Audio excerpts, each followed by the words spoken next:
மனுஷனை பார்க்கும் போது நாம் சோர்ந்து போகும், அவரை பார்க்கும் போது நம் முகங்கள் பிரகாசம் அடையும். அல்லேலூயா. அப்புறம் சங்கீத புஸ்தகம் சொல்லப்படுது, அவர்கள் அவர் நோக்கி பார்த்தார்கள், அவர் முகங்கள் பிரகாசம் அடைந்தது.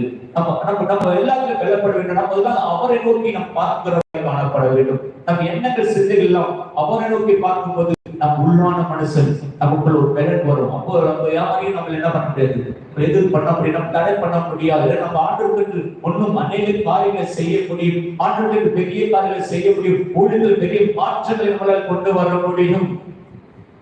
எந்த அளவுக்கு நம் முழங்கால்கள் முடங்குகிறதோ, எந்த அளவுக்கு முழங்கால்கள் ஆண்ட சமூகத்தினை முடங்குகிறதோ, அந்த அளவுக்கு நம் உள்ளான மனுஷன் பலப்பட முடியும். அந்த அளவுக்கு தக்க ஊழியர்களில் மாபெரும் எழுப்புதலை தர முடியும். நம்ம கிராமங்களை அதிகமா ஆதாயப்படுத்த முடியும். அநேக ஜனங்களை பலப்படுத்த நம்ம உள்ளான மனுஷன் பலவீனமா இருக்கும்போது, சோர்ந்து போகும்போது நம்மளால் எதையும் சாதிக்க முடியாது, எதையும் நடத்த முடியாது. நாம் சோர்ந்து ஒவ்வொரு நாள் ஏதாவது சொல்லி உட்கார்ந்து கொண்டு தான் இருக்க முடியும், தவிர எழுப்பி பிரகாசிக்க முடியாது. நம்ம அப்படியே எழுப்பி பிரகாசிக்க வேண்டும் என்றால் நமக்குள் உள்ளான மனுஷன் முதலாவது பலப்பட வேண்டும். அவன் பலப்பட வேண்டும் என்றால் பரிசுத்த ஆவியை நமக்குள்ள கிரியை செய்ய வேண்டும். ஆவியை நமக்குள்ள கிரியை செய்ய வேண்டும் என்றால் அதற்கு முதலாவது நாம் தகுதியான பாத்திரமாய் மாற வேண்டும். நாம் தகுதியான பாத்திரமாய் இருக்க வேண்டும் என்றால் நம்ம ஒவ்வொரு நாள் ஆண்டவரை நம்ம சுத்திகரிக்க வேண்டும். நம்ம ஒவ்வொரு நாள் ஆண்டவரை நம்மளை அர்ப்பணிக்கிறவர்களாய் நாம் இருக்கும்போதுதான் தக்க நம்மளை வல்லமையை பயன்படுத்த முடியும். அவர்களுக்கு வல்லமையான காரியங்களை செய்ய முடியும். அப்போதான் பிசாசு நம்மளை பார்த்து நடுங்க ஆரம்பிக்கும்.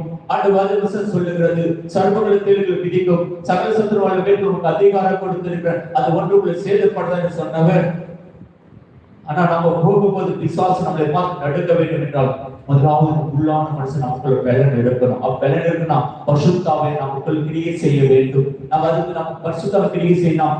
நம்மளை முற்றிலுமா அர்ப்பணிக்க வேண்டும். நம்மளை அர்ப்பணித்து நம்மளை சுத்திகரிக்க வேண்டும். நம்ம எண்ணங்கள், பேச்சுகள், நம்ம நடைகள் நம்ம எல்லாவற்றையும் சுத்திகரிக்க வேண்டும். நாம் அப்படி சாமியாகி நம்ம பிரவேசிக்கும் போது நம்மளை பார்த்து பிசாசுகள் நடுங்க ஆரம்பிக்கும். அல்லேலூயா, அல்லேலூயா.